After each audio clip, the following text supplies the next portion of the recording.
Hey folks, retired old soldier 1987 here. Last time we talked, we discussed how I had decided to, when we were given the opportunity to do company level ranges, I had decided to bring soldiers from Alpha 256 from the Columbus, Ohio area to Camp Atterbury for a range. Yeah, it took a little bit to get them out there, some resources, some logistics, 4 hour bus ride each way, but it worked out really well because it got them away from their home area where we had a captive audience and we could do a lot of really good training other than the range, because Atterbury had a lot of really good, probably still does, had a lot of really good resources.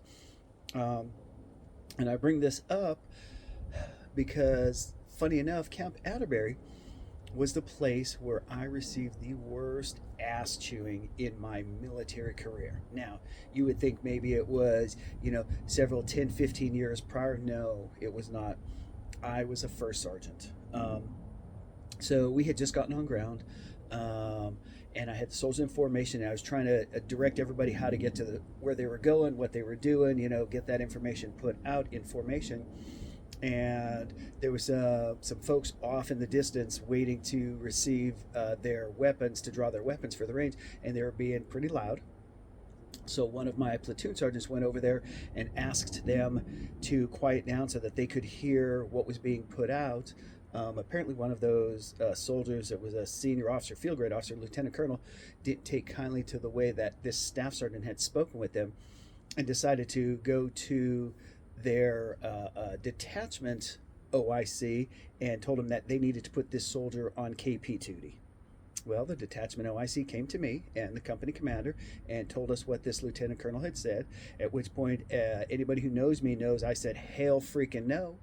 I'm not just going to take the word of some person that one of my soldiers is going to be put on KP. So I decided to do a little bit of research.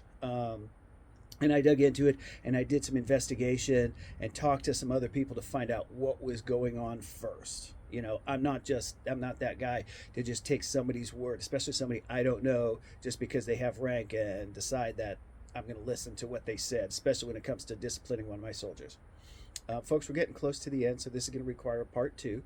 So we'll get into part two here in a bit. Again, if you like what you're seeing, if you like what you're hearing, if you like the content I'm putting out, hit that like button, subscribe, drop some comments down below, tell me about some of your experiences. And until my next video, have a good one.